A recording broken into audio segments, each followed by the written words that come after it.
नमस्कार, लोक गाथा में आपका स्वागत है। आज हमारे साथ जुड़े हैं आदित्य शर्मा जी। आज हम रामायण के ऊपर चर्चा करेंगे। रामायण माने राम का घर। जैसे कि हम सब जानते हैं कि रामायण बहुत प्रकार की है और जैसे कि हमें रामचरितमानस में चौपाई भी मिलती है, नाना भांति राम अवतारा, रामायण शतकोटि अपारा। तो आज इसी एक चौपाई पर विस्तार करने हमारे साथ आदित्य शर्मा जी जुड़े हैं। नमस्कार आदित्य शर्मा जी, आपका आभार कि आप लोक गाथा के प्लेटफॉर्म पर आए हो। नमस्कार वेदांत जी, जय श्री राम। जय श्री राम। मेरा बहुत सौभाग्य है कि मुझे इस विषय पर चर्चा करने का अवसर मिला। तो ज्यादा समय ना लगाते हुए अ, मैं सीधे पॉइंट पे आता हूँ। हम्म। सबसे पहले तो ये जानना आवश्यक है कि जो रामचंद्र हैं वो कौन है। ऋषियों ने जब हमारे भारतीय ऋषियों ने खोज का विषय सदैव ही परमात्मा को रखा, तो उनके मन में एक जिज्ञासा आई कि यदि ईश्वर सर्वज्ञ है, सबका रचयिता है, तो क्या वो ज्ञान का भी रचयिता है? और यदि ज्ञान बनाने वाला भी ईश्वर है, तो ज्ञान बनाने से पहले वो अज्ञानी सिद्ध होता है, और हम्म। अज्ञानी सिद्ध हो जाए तो वो ईश्वर नहीं ईश्वर नहीं रहता। रहेगा। तो बहुत खोज और अनुभव के पश्चात उन्होंने वो इस परिणाम तक पहुंचे कि जो ज्ञान है उसे ईश्वर भी नहीं बना सकता, ना ही उसे ना ही उसका नाश कर सकता है। ज्ञान ना मरता है, ना ही जन्मता है। इसीलिए तो गीता में भी जैसा कि आया हुआ है कि ना जायते म्रियते वा कदाचिन, ना अयम भूत्वा भविता वा भूय। तो ये ज्ञान जो है ना जन्मता है ना मरता है। इसी ज्ञान को ब्रह्म, परमात्मा या भगवान इत्यादि कहकर पुकारा गया है। जैसा कि ये श्लोक में आया है भागवत के, वदंती तत्वविदस तत्वम यज्ञानम अद्वयम ब्रह्मेति परमात्मेति भगवान इति शब्दते, कि तत्ववेता लोग जिसे तत्व कहते हैं, उस अद्वितीय ज्ञान को ही ब्रह्म, परमात्मा या भगवान इत्यादि नामों से पुकारा गया है। मतलब ज्ञान ही तो भगवान ये है। जो अब ज्ञान ही हम सनातन धर्मावलंबियों का एकमात्र ध्येय है, एकमात्र गोल है। हम्म। और यह ज्ञान किसी काल में नहीं जन्मता है, अपितु काल की कलना का बोध जिससे होता है वो ज्ञान है। यह देश में नहीं जन्मता है, जिससे देश का आभास हमें होता है वो ज्ञान है। देश काल का प्रकाशक ज्ञान है। इसीलिए तुलसीदास जी ने भी भगवान राम को कहा है, ज्ञान अखंड एक सीतावर। अब ये जो है ज्ञान है, यही जब वाल्मीकि जी के बुद्धि पटल पर रामभद्र के रूप में प्रकट हुआ, हम्म। तो उसका जो वर्णन उन्होंने किया वो रामायण है। अब देखने की बात यह है कि ज्ञान देश काल इत्यादि का प्रकाशक है। तो देश काल में जन्मने वाली वस्तुएं तो ज्ञान को प्रकाशित नहीं करती। सही बात। इसका अर्थ यह हुआ कि शब्दों से उस अद्वितीय तत्व का वर्णन होना संभव नहीं है। हम्म। हम्म। इसलिए ऐसे तत्व में गुणों का अध्यारोप किया जाता है। अध्यारोप अध्यारोप माने? माने अच्छा। ये एक सपोज किया जाता है कि उसके यदि उसके गुणों का वर्णन करना है तो कैसे करें, उस पे गुणों का आरोपण किया जाता है। मतलब उनके कि ऊपर पहले हम बताएंगे कि उस हाँ, उनके ऊपर पहले हम लगाते हैं, मतलब भगवान गुण का आश्रय लेते हैं। हाँ, हम कुछ गुणों का वर्णन करते हैं, हम्म। और उन गुणों का वर्णन करते करते अंत में यह सिद्ध होता है कि वो तो गुणों से निराले निकले। हम्म। इसीलिए वाल्मीकि रामायण का प्रश्न क्या होता है, जहां से वाल्मीकि रामायण आरंभ होती है, कौन वस्मिन सांप्रतम लोके गुणवान। इस संसार में इस समय सबसे गुणवान कौन है? गुण को लेके प्रश्न हुआ। वाल्मीकि जी और ने फिर प्रश्न उन्हीं किया था। गुणों के आधार हाँ, कौन वस्मिन सांप्रतम लोके गुणवान कश्च वीर्यवान, बहुत सारे गुण वाल्मीकि जी पूछते हैं नारद जी महाराज से। और नारद जी कुछ गुणों के आधार पर ही रामचरित सुनाते हैं। तो इन्हीं इन्हीं गुणों के आधार पर फिर वो अपनी महाकाव्य की रचना आरंभ करते हैं। वाल्मीकि रामायण जिसे हम और आज कहते हैं। और जब जब सभी गुणों का वर्णन कर देते हैं तो अंत में क्या कंक्लूड करते हैं? जब भगवान रावण को मार चुके होते हैं तब सारे देवता उनकी स्तुति करने आते हैं। ये मैं वाल्मीकि रामायण से कह रहा हूँ। हम्म। युद्ध कांड में ब्रह्मा जी भी आते हैं। तो ब्रह्मा जी वहां उन्हें कहते हैं अक्षरम ब्रह्म सत्यम मध्यम च अंते राघव, कि आप अक्षर, अक्षर माने जो कभी डिस्ट्रॉय नहीं होता, वो ब्रह्म है। आदि मध्य और अंत में आप ही हैं। हम्म। आप ही, फिर आगे कहते हैं कि आप ही सारी सृष्टि को धारण करने वाले धर्म है। तो यहाँ ब्रह्मा जी ने खुद आके भगवान राम को ब्रह्म घोषित कर दिया। मतलब जो लोग कहते हैं कि भगवान सबसे राम एक इन ह्यूमन थे, मनुष्य थे, उन्हें उनकी डिविनिटी का पता नहीं था, तो यहाँ पे गलत सिद्ध होता है ना? तो ये ब्रह्मा जी, हाँ वो तो बिल्कुल गलत सिद्ध होता है। वो तो सुंदरकांड में भी गलत सिद्ध हो जाता है जब हनुमान जी कहते हैं सर्वान लोकान सुसंहृत्य सभूतान सचराचरान पुनरेव तथा सृष्टुम शक्तो रामो महायशा, कि जो महान यश वाले, ये जो महायशा शब्द है, ये उपनिषद में भी आया है भगवान नारायण के लिए, जिनका यश महान है। हम्म। तो ये जो भगवान राम है, ये सारे समस्त लोकों को समस्त भूतों के साथ विनष्ट करके एक बार पुनः रच सकते हैं। ये हनुमान जी के मुंह से निकलता है शब्द सुंदरकांड में। तो ये हम्म। तो ब्रह्म ही कर सकता है, ये सही बात। साधारण व्यक्ति तो कर नहीं सकता। तो मैंने अभी जो दोनों ये उदाहरण दिए, ये एक सुंदरकांड से दिया, एक युद्ध कांड से दिया। तो कोई ये भी नहीं कह सकता कि बालकांड और उत्तरकांड प्रक्षिप्त हैं, तो उसमें राम को भगवान कहा गया। तो मैंने अब इन दोनों कांडों से दे दिया है। सही बात। कहने का तात्पर्य ये है कि आरंभ होता है भगवान के गुणों से, और रावण वध के उपरांत ब्रह्मा जी उन्हें ब्रह्म घोषित कर देते हैं।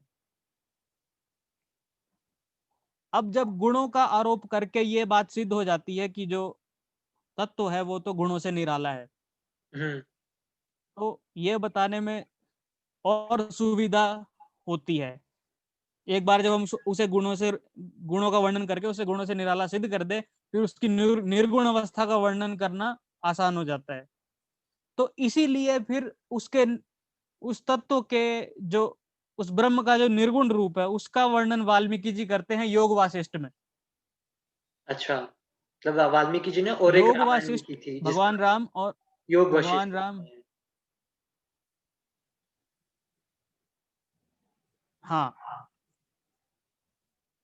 वाल्मीकि जी ने योग वासिष्ठ में भगवान के चित स्वरूप यानी निर्गुण रूप, उसी का वर्णन किया है।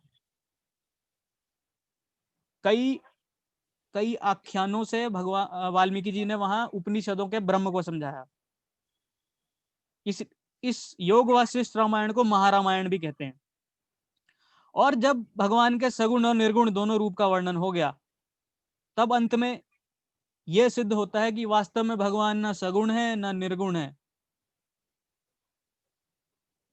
वो तो सगुण और निर्गुण दोनों के प्रकाशक है। ये ये निर्गुण कहकर जो भगवान का वर्णन हुआ, ये तो इसलिए हुआ कि प्रपंच का निषेध हो जाए, कि और प्रपंच जो गुण है, जो प्रपंच का निषेध मतलब? परमात्मा को छोड़ के जो संसार के गुण है, अच्छा। प्रपंच माने जितना भी विस्तार है, ये जितना भी क्रिएशन का है, इसके सारे गुणों को इसके सारे गुणों को निगेट करके ये सिद्ध हो जाए कि ये तो इन सब से अतीत हैं। हम्म। पर वास्तव में वो निर्गुण भी नहीं है, वो सगुण और निर्गुण दोनों के प्रकाशक है। प्रकाशक है। समझा। इसीलिए तुलसीदास जी ने भी तभी तो कहा, जय सगुण निर्गुण रूप, रूप अनूप। रूप अनूप भूप शिरोमणे, कि ये हे सगुण रूप आपकी जय हो, हे निर्गुण रूप आपकी जय हो, हे अनूप, सगुण और निर्गुण से भी अनुपम, उन दोनों के प्रकाशक आपकी जय हो। ये राज्याभिषेक में आता है ना, उत्तरकांड के। ये वेद स्तुति करते हैं भगवान की उत्तरकांड में। हाँ। तो अब जब सगुण का भी वर्णन हो गया, निर्गुण का भी वर्णन हो गया, और ये भी सिद्ध हो गया कि भगवान तो दोनों के प्रकाशक हैं, दोनों के प्रकाशक है। तो फिर परमानंद की प्राप्ति होती है, और उस आनंद का वर्णन होता है आनंद रामायण में। अच्छा। तो वाल्मीकि जी ने एक और रामायण रची। भगवान सच्चिदानंद है, सत्य की प्रधानता से उनका वर्णन वाल्मीकि रामायण में वाल्मीकि हुआ, में हुआ। चित्त की प्रधानता से उनका वर्णन योग वासिष्ठ में हुआ, और आनंद की प्रधानता से जो उनका वर्णन होगा वो आनंद रामायण में हम्म। हो गया, मतलब। तो तो हमें तो ये देखा कि इसी वाल्मीकि जी ने 3 रामायण लिखी है। योग वशिष्ठ, अ, जो वाल्मीकि रामायण जिसे आज कहते हैं वो एक रामायण, और आनंद रामायण। तो ये जो भगवान है, इसीलिए जब जब हम राम कथा आरंभ करते हैं तो एक श्लोक पढ़ा जाता है। जब जब वाल्मीकि रामायण की कथा होती है तो सबसे पहले कहते हैं, वेद वेद्ये परे पुंसी जाते दशरथ आत्मजे, वेद प्राचेत सादासीत साक्षात रामायणात्मना। वेद वेद्य भगवान, वेद से जाने जाने वाले भगवान, वेद से जाने जाने वाला ब्रह्म। हम्म। वेद जो है वो ब्रह्म में ही प्रमाण है, हम्म। इसलिए वेद वेद्य कहते हैं उन्हें। जो वेद वेद्य भगवान है, जब वो दशरथ के पुत्र बनकर प्रकट हुए, हम्म। तब स्वयं वेद प्रचेता के पुत्र से रामायण बनकर प्रकट हुए। अच्छा। और इसीलिए इसीलिए बालकांड में ही वाल्मीकि जी खुद लिखते हैं कि मैंने ये जो राम कथा रची है, ये मैं वेद के अर्थ का विस्तार करने के लिए मैंने रची है। मतलब जो राम कथा है, जो ये श्लोक, वेद का ज्ञान है, उसी को और विस्तार करके हमें एक स्टोरी फॉर्म में देता है। जो शब्द यूज किया है उन्होंने ये बताने के लिए, वेद उब्रिहणार्थाय, वेद के उब्रिहण के लिए। तो इससे सिद्ध होता है कि वेद वेद्य भगवान को ही लक्ष्य करके वाल्मीकि जी ने राम कथा रची, और हम्म। उसका 3 प्रकार से, जैसे मैंने पहले कह दिया है, वर्णन भी किया। तो ये जब भगवान स्वयं अनंत हैं, सभी गुणों के प्रकाशक हैं, देश काल के भी प्रकाशक हैं, तो ये कह देना कि एक ही पुस्तक उनके विषय में प्रमाण है, तो ये कितनी बड़ी मूर्खता होगी। जो स्वयं अनंत है उसके गुण भी अनंत होंगे, उसके गुण अनंत होंगे, इसलिए उसकी कथा का विस्तार भी अनंत होगा। इसलिए जो ये बात समझ लेता है उसे कोई आश्चर्य नहीं होता। इसलिए गोस्वामी जी भी कहते हैं कि राम अनंत अनंत गुण अमित कथा विस्तार, सुनी आचरज न मान ही जिनकर विमल विचार। कि विमल विचार मतलब जिनकी बुद्धि शुद्ध हो गई है सभी धर्म के साधनों से, उनका विचार विमल होगा, बिना मल के, बिना दोष के होगा। जिनका विमल विचार है, वो इन रामायणों का विस्तार देखकर वो आश्चर्य नहीं करते। वो जानते हैं कि भगवान का गुण अनंत है, तो उनकी कथा का विस्तार कथा भी भी अनंत होगा। अनंत रहेगी। सही बात। इसी से एक बात मुझे याद आती है कि बहुत सुंदर कथा आई है आनंद रामायण में। ये आप राम रक्षा स्तोत्र में सुनते होंगे, चरितम रघुनाथस्य शतकोटि कोटि प्रविस्तरम। प्रविस्तरम एकैकम अक्षरम पुंसां महापातकनाशनम्। तो ये जो है, इसकी एक कथा भी है। रामायण के जो सबसे पहले आचार्य हैं वो हैं देवादिदेव महादेव, शिव जी। शिव जी, भगवान शंकर, क्योंकि समस्त विद्याओं का उद्गम भगवान शंकर से ही होता है, तो रामायण का भी उद्गम शंकर जी से ही हुआ। तो कथा है कि शंकर जी ने 100 करोड़ श्लोकों में रामायण रची, और देवताओं, ऋषियों और असुरों ने उसे प्राप्त करना चाहा। हम्म। तो शंकर जी ने 100 करोड़ों का तीनों में बंटवारा किया, 100 करोड़ श्लोकों का। हम्म। तो हर एक के हिस्से में आए 33 करोड़ 33 लाख 33,333 श्लोक। हाँ। कुल कुल 99,99,99,999 श्लोकों का बंटवारा हुआ। एक श्लोक रह गया, वो था अनुष्टुप छंद में। अनुष्टुप छंद होता है जिसमें 32 अक्षर होते हैं और 4-4 चरण में वो आबद्ध होते हैं। अच्छा, जो राम रक्षा भी अनुष्टुप छंद में ही है ना? वाल्मीकि रामायण, महाभारत इत्यादि जिस अच्छा। फॉर्मेट में रचे गए हैं वो अनुष्टुप छंद। हाँ, तो ओके। इसमें 32 अक्षर होते हैं। अब एक एक श्लोक बट गया, तो अब 32 अक्षर थे, तो उन्होंने उसका भी बंटवारा किया, तो 30 अक्षरों का बंटवारा हो गया, 10-10 सबके 10 पास आ 10 गए। 10 दो अक्षर उनके पास बचे। अब 2 अक्षर शिव जी ने बोला ये मैं किसी को नहीं दूंगा, वो उन्होंने रख लिए। वो थे राम। र और म, रकार और मकार। ये बहुत सुंदर कथा है, ये रामायण का विस्तार बताने के लिए भी और राम नाम का महात्म्य बताने के लिए भी कि तो इसीलिए तुलसीदास जी ने भी ये कहा अपने बालकांड में, शॉर्ट में ये कथा बताई है कि शंकर जी ने रामचरित का 100 करोड़ का विस्तार देखकर 2 अक्षर अपने कंठ में धारण कर लिए थे, और इसके जब ऊपर जहां नाम वंदना। मैंने मैंने जो मलुक पीठाधीश्वर है राजेंद्र दास जी, उनका बहुत सुंदर प्रवचन है इसके ऊपर। वो कहते हैं कि जैसे ही शिव जी ने वो जो 2 अक्षर खुद के लिए रख लिए थे, र और म, उसी में जो भी शतकोटि रामायण है वो सब इन 2 अक्षर में समा गई और शिव जी के पास सारे रामायण का ज्ञान वापिस आ गया। बिल्कुल, ये बहुत अच्छी बात है, संत महात्माओं से ही इन बातों का ज्ञान होता है। तुम कहने का तात्पर्य ये है कि आप एक ही ग्रंथ तक सीमित नहीं कर सकते भगवान की अमित महिमा को। अब ये भगवान अनंत हैं, इसीलिए मैं एक बार स्वामी अखंडानंद सरस्वती का प्रवचन सुन रहा था, तो उसमें आया, वो एक बात कहते हैं कि जो भभूति है, भवभूति बहुत बड़े प्ले राइट है संस्कृत के, कई नाटकों की रचना की उन्होंने हमारे एपिक्स के आधार पर। अच्छा। उन्होंने एक प्रश्न उठाया कि सभी कवि रामचंद्र का ही गुणगान क्यों करते हैं। हम्म। तो इसका समाधान बाद में प्रसन्न राघवन करते हैं, वो भी नाटककार हैं संस्कृत के। वो कहते हैं कि इसमें कवियों का क्या दोष है, कवि नाम को दोष है।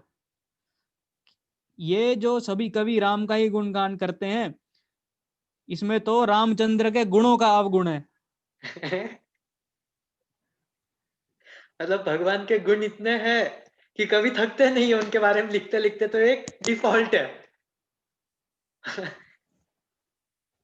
तत्तु गुणा नाम अवगुणा, ऐसा गुण गणा नाम अवगुणा, ये प्रसन्न राघवन कहते हैं, ये हम्म। उनके गुणों का अवगुण है। तो अब इसीलिए जो भी भारत भूमि में महान कवि हुआ, उन सब ने राम के चरित्र का गुणगान किया। ये सब ने अपने अपने ढंग से किया। सब जानत प्रभु प्रभुता सोई, तदपि कहे बिन रहा न कोई। तो रघुवंश महाकाव्य में कालिदास जी ने भी इनका गुणगान किया। वहां भी राम को इन्होंने ईश्वर ही बताया है, कोई साधारण मनुष्य नहीं बताया। वहां भी जब देवता लोग स्तुति करते हैं परमात्मा की कि वो रावण के अत्याचार से सबको मुक्त करे, तो वहां राम को उत्पत्ति स्थिति प्रलय करने वाला ब्रह्म कहकर पुकारा है अच्छा। कालिदास जी ने भी। हम्म। इसी प्रकार तमिल भाषा में कम्ब रामायण हुई, उसका नाम राम अवतारम है। अच्छा, रामावतार में तो कम वहां तो नाम ही ग्रंथ का बता दिया कि अवतार है ये। अवतार। कुछ लोगों को संशय होता है कि फिर अ, आज कहीं तो फिर पढ़ा था वेदों में अवतार नहीं है, किसी ने तो लिखा था। हाँ, वो सब चलता रहता है, वो ये 10 साल बाद भी होगा। अ, तो तेलुगु भाषा में रंगनाथ रामायण है। ये तेलुगु भाषा में कोई तो एक स्त्री भी थी, नाम याद नहीं आ रही है, उन्हीं की रामायण है क्या? रंगनाथ रामायण। नहीं नहीं, ये अलग है, वो मोला रामायण है, वो अलग है। हाँ, बराबर बोल, मोला रामायण। ये जो रंगनाथ रामायण है, ये गौन बुद्धराज रेड्डी ने रची थी 1380 के आसपास। अच्छा।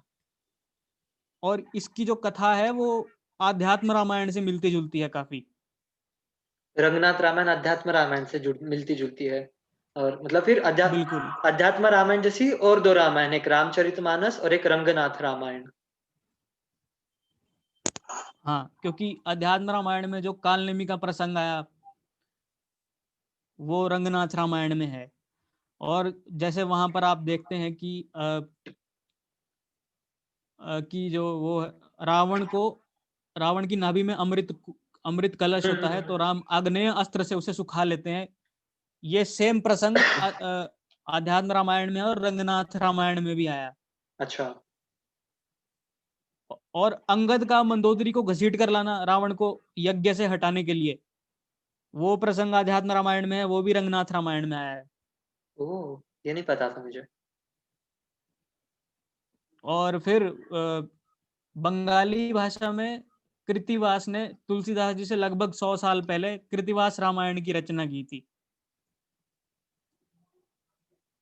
वो उसकी जो कथा वस्तु है वो खुद उसमें कहते हैं कि मैंने अध्यात्म रामायण, वाल्मीकि रामायण और अद्भुत रामायण से बहुत सामग्री ली है। जैसे तीनों का मिक्सचर करके एक रामायण प्रेजेंट की है। अब आप सोच रहे होंगे अद्भुत रामायण क्या है। हाँ। अद्भुत रामायण जो है वो भी वाल्मीकि जी को ही उसकी ऑथरशिप एट्रीब्यूट की जाती है। उसमें ये वाल्मीकि और भारद्वाज का संवाद होता है। भारद्वाज जी कहते हैं कि आपने 100 करोड़ के श्लोकों तक विस्तार वाले जो रामचरित्र का वर्णन किया, उसमें से मुझे कुछ और रहस्य की बातें सुननी है। अच्छा, मतलब जो उस 100 तो वाल करोड़ में नहीं है वैसा कुछ बताओ, ऐसा कह रहे हो? नहीं, जो आपने क्लियरली नहीं बताया वो उसमें अच्छा है, पर क्लियरली नहीं बताया, उसका थोड़ा अलग से वर्णन करो। अच्छा अच्छा, हाँ हाँ हाँ। तो कहते हैं मैंने वाल्मीकि जी कहते हैं मैंने देवी का महात्म्य इतना नहीं गाया उसमें। देवी मतलब देवी सीता। सीता। यदि ब्रह्म राम है तो उनकी शक्ति जो है वो भगवती सीता है। तो उसका महात्म्य प्रकट करने के लिए अद्भुत रामायण की कथा उन्होंने सुनाई। तो अद्भुत रामायण में जो देवी हैं वो एक सहस्र शीश वाले रावण का वध करती हैं। इसी तरह से फिर गोस्वामी तुलसीदास जी का तो विदित ही है। सब मतलब वो आज के दौर में हर घर में ही पाई जाती है रामचरितमानस। पर यह भी जानना आवश्यक है कि गोस्वामी तुलसीदास कौन सी राम कथा सुना रहे हैं। अच्छा। वो कहते हैं वो कहते हैं कि अ, रामचरितमानस मुनि भावन बिरचऊ शंभु सुहावन पावन। शंभु ने इसकी रचना की। शंभु ने रचना कब की थी? जब भगवती पार्वती ने यह प्रश्न किया था कि यदि राम ब्रह्म है तो उन्होंने विलाप क्यों किया, अच्छा। उन्होंने मनुष्य जैसे चरित्र क्यों किए। तो हम्म। उसका उत्तर जो महादेव जी ने दिया वो ब्रह्मांड पुराण के उत्तर खंड में अध्यात्म रामायण के रूप में था। हाँ, मतलब पुरारी गिरी संभूता रामार्णव संगता अध्यात्म राम गंगेयम पुनाति भुवनत्रयम। ये जो पुरारी माने त्रिपुरारी शंकर जी, शंकर जी। शंकर रूपी पर्वत पर्वत से जो शंकर गंगा रूपी पर्वत बहती से है। निकलने वाली वो राम रूपी समुद्र में मिलती है, उसका नाम अध्यात्म रामायण। अध्यात्म रामायण। ये तीनों लोगों के पापों का नाश करने वाली है। तो अध्यात्म रामायण के आधार पर गोस्वामी जी तुलसीदास जी ने खुद ही कह दिया कि मैं उमा महेश्वर संवाद का वर्णन कर रहा हूं। तो थोड़ा उन्होंने वहां से लिया, कुछ प्रसंग उन्होंने वहां से लिए, कुछ उन्होंने पुराणों से लिए। नाना पुराण निगम आगम सम्मतम यत, कि पुराणों में भी कई जगह राम कथा आई है। जैसे ब्रह्मांड पुराण में राम कथा आई है, और वहां पर जो भगवान का जन्म होता है वो पुत्र कामेष्टि यज्ञ से नहीं होता। वो दशरथ जी कांची ट्रेवल करते हैं, वहां त्रिपुर सुंदरी देवी से प्रार्थना करते हैं कि मेरा पुत्र हो। वो वरदान देती है उन्होंने कि राम जी का जन्म हो। ये हमें कौन से रामायण में देखने मिलता है? ये ब्रह्मांड पुराण की राम कथा में है। अच्छा, ब्रह्मांड पुराण की राम कथा में। ब्रह्मांड पुराण में दो राम कथा है, एक ललिता उपाख्यान में आई है अच्छा। और एक ये जो अध्यात्म रामायण है। अध्यात्म रामायण, ये ललिता उपाख्यान वाली मुझे नहीं पता था। हाँ, तो वहां पर राम जी का जन्म ऐसे होता है। एक ब्रह्म पुराण में राम कथा है, वो भी ऐसी ही है, पर वहां पर कुछ और बातें भी पता चलती हैं। जैसे ब्रह्म पुराण की राम कथा में भगवान राम शंकर जी का धनुष नहीं तोड़ते, अपितु अपनी धनुर्विद्या से प्रसन्न कर लेते हैं जनक को। और एक हमें और इसी तरह फिर महाभारत में भी रामोपाख्यान कहते हैं ना, महाभारत में भी देखने मिलता है। हाँ, हाँ, महाभारत में भी राम उपाख्यान आया है। वहां पर भी कुछ, वहां थोड़ी भिन्नताएं ये है कि वहां कुंभकर्ण का वध लक्ष्मण जी करते हैं, और वहां तो क्या है, वहां तो आरंभ में ही बता देते हैं मार्कंडेय जी युधिष्ठिर को कि राम जो है वो सनातन विष्णु है। तो वहां पे तो कोई मतलब संशय कर ही नहीं सकता कि ये मनुष्य का चरित्र था या भगवान का चरित्र था, वहां पहले ही बोल देते कि ये भगवान की कथा है। और इसी तरह से देवी भागवत में रामायण आई है। वहां पर ये प्रसंग आता है कि नवरात्रों में भगवान राम ने शक्ति की पूजा की, दुर्गा पूजा, अच्छा हाँ, देवी सही, भागवत में। देवी भागवत। देवी भागवत में राम की शक्ति पूजा का प्रसंग आया है। उसके आधार पर अन्य कवियों ने तो फिर जो अपनी अपनी वो देवी भागवत में ही है रामायण क्या, में उसका जहाँ उल्लेख पर किया। वो देवी भागवत ही है ना, जहाँ पर राम जी ने अपने 99 कमल देने थे, या 100 कमल देने था, एक कमल बच गया था, तो उन्होंने अपने नेत्र को बाण से निकाल के अर्पण किया। नहीं, वो कथा देवी भागवत में नहीं है। वो कथा एक शाक्तों के उप पुराण में है, महाभागवत पुराण में। अच्छा। देवी भागवत में ऐसा नहीं है। देवी भागवत में वो शारदीय पूजा करते हैं, फिर लंका पर आक्रमण करते हैं, फिर चैत्र मास तक युद्ध चलता है, फिर पुनः पूजा करते हैं और फिर रावण का वध करते हैं। हम्म। ऐसे ऐसे सुनने में भी आता है कि हनुमान जी ने भी एक राम कथा लिखी थी।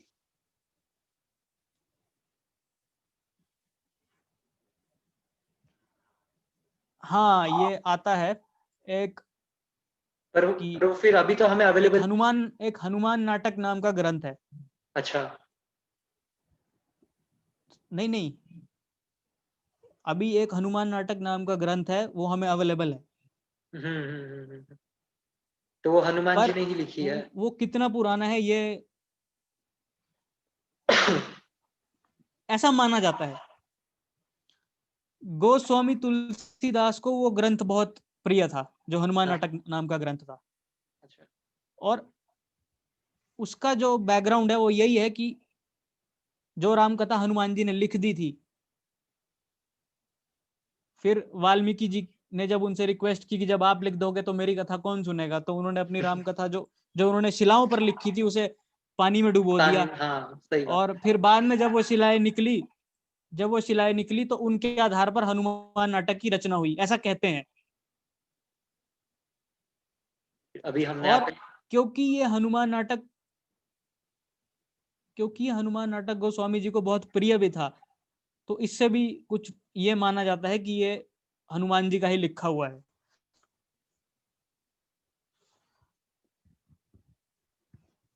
और एक राम कथा आती है हमारे भागवत पुराण में। भागवत पुराण मतलब श्रीमद् वहां भी भागवत। भगवान, जो श्री कृष्ण का भागवत पुराण है हाँ उसमें, हाँ, वही वही, ठीक।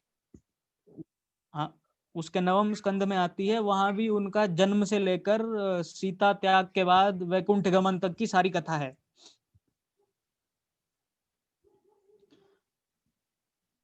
इसी प्रकार से जो राम कथा शिव पुराण में भी आई है। मतलब हर पुराण में राम कथा आई ही है, ऐसा हाँ, कह और सकते हैं। शिव आई है बिल्कुल। और शिव पुराण में जो राम कथा आई है, वहां ये प्रसंग आया है, सती के मोहित होने का प्रसंग, सती जो आप मोह का तो रामचरितमानस में पढ़ते हैं। रामचरितमानस में भी आता है, सती मोह का प्रसंग। तो गोस्वामी, हाँ, वो तुलसीदास जी ने अपने मन से नहीं गढ़ा, वो शिव पुराण से लिया है।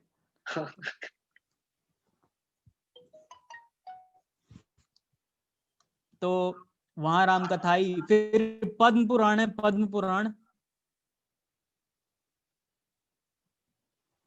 पुराण में तो पूरे पुराण में राम कथा ही राम कथा है। पद्म पद्म पुराण के सृष्टि खंड में आता है कि राम जी का वनवास कैसे बीता, उन्होंने वन में कौन कौन से तीर्थों की स्थापना की, कहाँ कहाँ अपने पितरों का श्राद्ध इत्यादि किया। और पाताल खंड में राम जी के अश्वमेध का डिटेल में वर्णन आया है, जो वाल्मीकि रामायण में भी नहीं है, कि उन्होंने किस किस को परास्त किया, अपना किंगडम कैसे फैलाया, कैसे एक्सपेंशन की, वो सारी पद्म पुराण में। और फिर पद्म पुराण के उत्तरखंड में फिर से रामायण आती है, जब 10 अवतारों का वर्णन होता है, तो वहां पे शुरू से जन्म से लेकर अंत तक राम जी की कथा है। अंत मतलब और वैकुंठ जो गमन तक। स्वयंभू मनु का प्रसंग है, हाँ, जो स्वयंभू मनु का प्रसंग है कि मनु जी ने नैमिषारण्य में तपस्या करके मनु शत्रुपा ब्रह्म जो से प्रार्थना की थी कि वो मेरे घर, वो भी रामचरितमानस में है। वो है बराबर। वो असल में पद्म पुराण में है, वो पद्म पुराण के उत्तरखंड में है, वो वहां से लिया है। और तो मैं यही कह रहा हूं कि जो जो जो रामचरितमानस है, वो जैसा कि तुलसीदास जी ने आरंभ में डिक्लेयर किया कि नाना पुराण निगम आगम सम्मतम यत, ये बिल्कुल उसके अनुसार है, अगर हम उसमें कुछ रिसेंट मनगढ़ंत के बात नहीं टाइम्स, है। अगर हम अभी रिसेंट के भी टाइम में देखें, तो हमें एक राधेश्याम रामायण मिलती है, जो नेपाल साइड बहुत प्रचलित है। राधेश्याम रामायण, डोंगरे जी महाराज का हमें तत्वार्थ रामायण भी देखने मिलती है, जो कि जो पुराण वगैरह है उन्हीं को और डिटेल में हमारे लिए समझा के देते हैं। ऐसा ही है। और एक देखने की बात यह है कि क्योंकि भगवान अनंत हैं, तो उनकी कथा भी अनंत है, उसमें आश्चर्य की कोई बात नहीं है। पर इसका ये अर्थ नहीं कि कोई कुछ भी मनमाने ढंग से लिखे तो वो रामायण हो गया। शास्त्र किसी सम्मत होना किसी चाहिए। किसी वस्तु का निरूप शास्त्र सम्मत होना चाहिए। तुलसीदास जी ने भी जो रामचरितमानस लिखी थी, उसको सर्टिफाई किया था मधुसूदन सरस्वती ने। उनका नाम जानते होंगे आप, हाँ वो तो कितने पता बड़े है, वो मधुसूदन विद्वान थे। Saraswati, yes yes. हाँ, और उनसे पहले भी शिव जी ने भी तो की थी, जब एक मंदिर में रात में रामचरितमानस शि- सबसे नीचे रखी थी, बाद में जब अगले दिन द्वार खुला कि रामचरितमानस सबसे ऊपर आ गई थी। हाँ, शिव जी ने सर्टिफाई की थी, पर लोगों को ये बात गप लगी थी कि ये असली में नहीं हुआ है। तो मधुसूदन सरस्वती जी ने भी तो सर्टिफाई किया था कि this is original Ramayana. Original माने हाँ, शास्त्र सम्मत है, और एक कोई कल्प की कथा है। वैसे तो कई ऐसी रामायणें भी हैं जहां पर राम जी के चरित्र को दूषित करने का प्रयास किया गया है, पर वो फिर रामायण नहीं हुई ना। सही बात। वो राम वो राम कथा की विषय वस्तु ब्रह्म तत्व का वर्णन कहाँ कर रही है?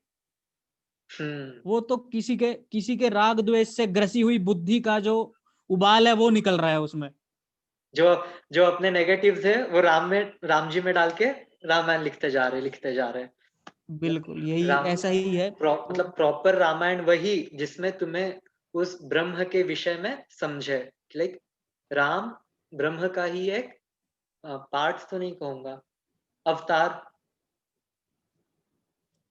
ब्रह्म स्वयं राम बनकर भक्तों के लिए, हाँ, भक्तों के बीच लीला करने आ गया। ब्रह्म स्वयं जिस रामायण में हमें ये देखने मिलता है वही ऑथेंटिक कह सकते हैं, मतलब शास्त्र अब सम्मत।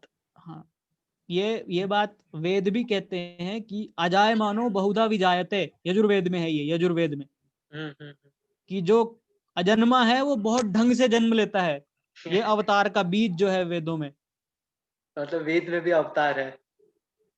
वेद में भगवान के 10 के 10 अवतार हैं, पर वो अलग से चर्चा करने का विषय है, उस पर हम अभी नहीं बोलेंगे। वो एक पॉडकास्ट अ, में लेंगे। तो और ये तो पुराणों की बात हुई। उपनिषद भी हैं कुछ जो राम उपासना का वर्णन करते हैं। जैसे अ, यजुर्वेद का मुक्ति को उपनिषद है, शुक्ल यजुर्वेद का मुक्ति को उपनिषद है एक। उस जो 108 उपनिषदों की लिस्ट जो आज सबके हम्म बीच में जो पॉपुलर है, वो हम्म। उसमें है। अच्छा। और वो जो उपनिषद है वो राम और हनुमान का संवाद है। वहां राम जी ब्रह्म तत्व का उपदेश कर रहे हैं हनुमान जी को, ओ। और वहां राम जी ने स्वयं को ब्रह्म ब्रह्म रूप से अपना वर्णन भी किया है। तो वहां भी भगवान राम को ईश्वरी बताया गया। एक है राम तापनी उपनिषद, उसके दो भाग हैं, एक राम पूर्व तापनी उपनिषद, एक उत्तर तापनी उपनिषद। ये दोनों अथर्ववेद के हैं और इनमें जो है राम नाम की बड़ी महिमा है। इसके इसके राम तापनी उपनिषद के चतुर्थ कंडिका में आया है कि शंकर जी जो हैं, उपनिषद में आया है ये कि शंकर जी ने काशी में राम नाम जपा और फिर उन्हें राम के तत्व का ज्ञान हुआ।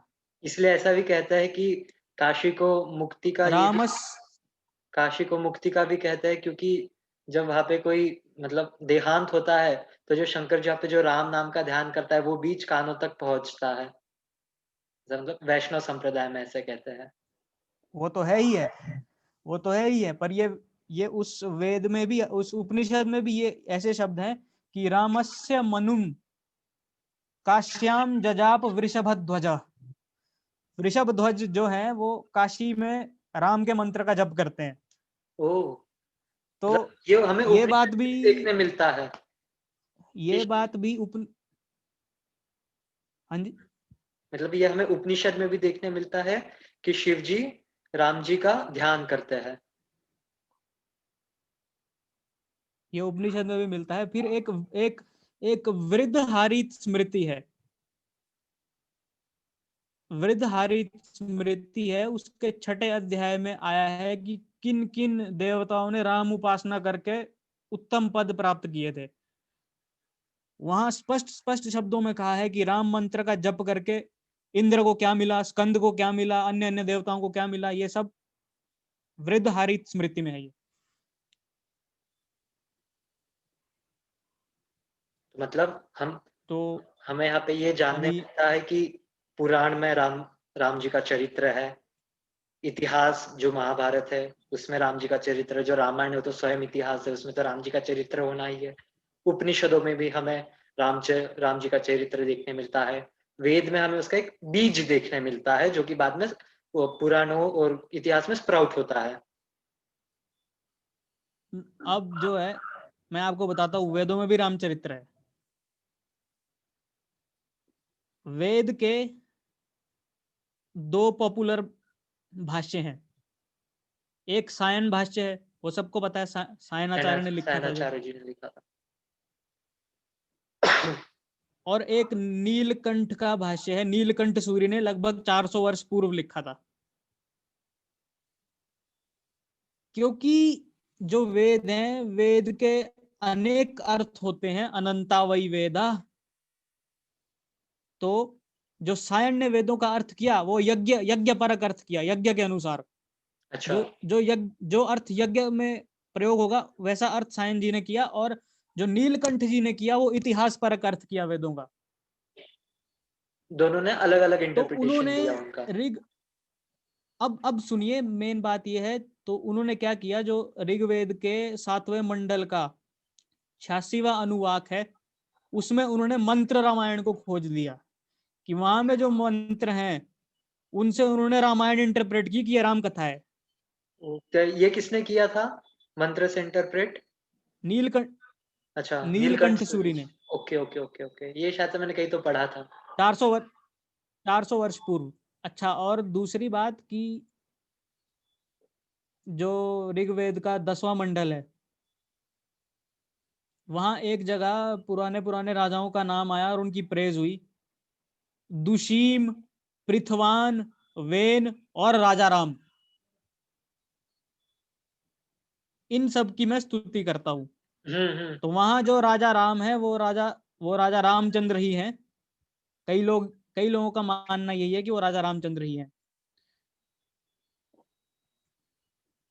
और ऋग्वेद में ही रामायण के अन्य अन्य पात्रों का भी थोड़ा बहुत वर्णन है। जैसे दशरथ जी का वर्णन आता है, तो वहां ये बताया है, दशरथ जी का वर्णन एक मंत्र में आया है, तो उसका अर्थ ये है कि जो लाल और भूरे रंग के 40 घोड़ों का दल अनेक अश्वों के दलों का को जो लीड कर रहा है वो दशरथ जी का हॉर्स का वो ट्रूप है।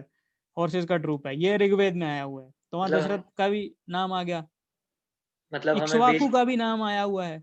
वेदों में भी हमें रामायण की स्टोरी मिलती है और राम जी के जो फोर फादर्स है उनका भी वर्णन मिलता है। जो वस्तु वेद में बीज रूप से है उसी का उपबृहण इतिहास पुराण में होता है। तभी तो महाभारत में आया है, इतिहास पुराणाभ्याम वेदम समुबृहेत, कि इतिहास पुराण से वेद अर्थ का विस्तार करना चाहिए। और जो इतिहास पुराण का अध्ययन नहीं करके सीधा वेद के पास जाते, वेद उनसे डरते क्योंकि गलत इंटरप्रेट कर लेंगे। ये इसके दूसरे हाफ में है, विभेद्य अल्प श्रुदाद वेदो अयम माम प्रहरिष्यति, ये कि आपके ही वो जो आर्टिकल जो में पढ़ा इतिहास पुराण, जो ये महाभारत का है, ये महाभारत के आदि पर्व में है, 267 श्लोक है आई थिंक। जो भी वहां आया है कि जो इतिहास पुराण को ना पढ़कर सिर्फ वेद का अध्ययन करता है उसे अल्पश्रुत कहा। उस अल्पश्रुत से वेद भय खाते हैं कि ये मुझ पर प्रहार करेगा, मुझे पढ़ के। तो इतिहास पुराण से ही वेदों के अर्थ का ठीक ठीक बोध होता है। अब जैसा कि अभी मैंने बताया कि कहाँ कहाँ रामचरित्र है, कितना प्राचीन है, ये तो अब ऐतिहासिकों का दायित्व यह है कि वो इतिहास की दृष्टि से खोज करें। तत्व की दृष्टि से मैंने आपको बता दिया कि रामचरित्र है क्या, राम जी कौन है। वो इसीलिए तुलसीदास जी ने भी ये कहा है कि जो राम अनंत अनंत गुण अमित कथा विस्तार, सुनी आचरज न मानही जिनकर विमल विचार। ये मैं पहले भी कह दिया, एक बार फिर कह दिया, तो अब नाना भांति राम अवतारा रामायण सतकोटि अपारा। तो मतलब हमें एक ये कंक्लूजन मिलता है कि जैसा भगवान अनंत है, उनकी कथा कोई एक रामायण में हमें संतुष्टि नहीं देगी, हमें संतुष्टि नहीं देगी। तो इसीलिए हमें कई पुराणों में उनकी कथा देखने मिलती है, इतिहास में कथा देखने मिलती है, वेदों में भी उनकी कथा देखने मिलती है। तो मतलब जैसे कि तुलसीदास जी अपने रामचरितमानस में कहते हैं कि हरि अनंत हरि कथा अनंता, जो भगवान है वे अनंत है और उनकी कथा भी अनंत है जिसे सब संत लोग गाते हैं। तो हम बस यही कंक्लूड करेंगे कि राम जी, मतलब आप कुछ कहोगे?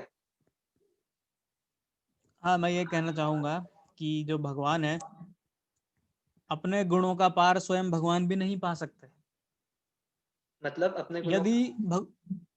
भगवान अपने गुणों को नहीं गिन सकते स्वयं, अच्छा, क्योंकि हाँ। यदि वो भी गिन लेंगे, यदि भगवान ही गिन लेंगे तो उनके गुण गणना करने लायक हो जाएंगे और वो सीमित हो जाएंगे। और भगवान तो अनंत है, सही बात। वो तो ज्ञान है, सही वो तो बात। ज्ञान स्वरूप है, वो तो सगुण और निर्गुण दोनों को प्रकाशित करने प्रकाश वाले हैं। है। तो उनका वर्णन कैसे हम, तो एक पुस्तक उनका ठीक ठीक वर्णन नहीं कर सकती, और एक ही पुस्तक उनके विषय में प्रमाण भी नहीं हो सकती। तो इसीलिए जितना भी रामायण को लेकर वांग में उपलब्ध है, जितना संतों ने स्वीकारा है कि हाँ ये प्रामाणिक है, उसे हमें भी स्वीकारना चाहिए संतों से सुनकर। ना कि ये मनमानी करनी चाहिए कि bro this is not there in Valmiki Ramayana so I will not accept it. Bro, ये एक, तुलसीदास जी ने अभी लिखी थी, इसके पैट्रनेज में लिखी थी, इसलिए वो फेक रामायण है, ये सब गलत है, ऐसा हमें नहीं मानना ये चाहिए। तो ये भ्रांति है, ये मूर्खता है। और ये मैंने अभी अभी सिद्ध कर ही दिया कि तुलसीदास जी ने कहाँ कहाँ से अपने रामचरित की कथा ली है। वो सब पुराणों में है और कुछ दूसरी दूसरी रामायणों में है। तुलसीदास जी ने तो कभी भी शास्त्रों के सिद्धांत के विरुद्ध कुछ कहा ही नहीं है अपने भाई, रामचरित में। उन्होंने वही कहा जो पुराणों में अन्यत्र उपलब्ध था, जो अन्य कवियों की रामायणों में उपलब्ध था, और जो वो वाल्मीकि तो हमें रामायण में उपलब्ध रामचरितमानस था। की आरती में भी जानने मिलता है, सार अंश सम्मत सब ही की आरती श्री रामायण जी की। हाँ, बहुत बहुत। तो फिर और ये, आप कुछ कह रहे थे? मैं तो मतलब पूछ रहा था, कंक्लूड करना है, आप कुछ और कहना चाहोगे? कंक्लूजन यही है कि सभी रामायणों का अध्ययन करें, जैसा कि पहले कह दिया गया है कि चरितम रघुनाथस्य शतकोटि प्रविस्तरम एक एकम अक्षरम पुंसाम हाँ, महापातक पातक नाशनम। नाशनम। तो बस आज अगले पॉडकास्ट का टॉपिक बताएं, अगले पॉडकास्ट में जानेंगे वो टॉपिक जो है। तो आज हमने इस सेशन में जाना कि राम जी के विषय में जो उनकी कथा है वो कितने रामायणों में विस्तार हुआ है, और हर रामायण में हमें एक अलग अलग कथा देखने मिलती है, जो कि अलग अलग देश काल कल्प ऐसे समय में वो कथा घटित होती है। तो आदित्य जी, आपका आभार कि आपने मुझे और हमारे सारे दर्शकों को रामायण, और जो शतकोटि रामायण है, और जो र और म इस बीच का हमें अर्थ समझाया, और हमें कुछ हर एक रामायण की छोटी छोटी कथा जो सबसे डिस्टिंक्ट करती है वो हमें बताया। उसके लिए आपका मन से धन्यवाद। और सभी दर्शकों जो अभी तक जुड़े हैं, आपका भी धन्यवाद। मिलते हम नेक्स्ट पॉडकास्ट में, वो भी रामायण के ऊपर ही होगा। जय श्री राम। जय श्री राम।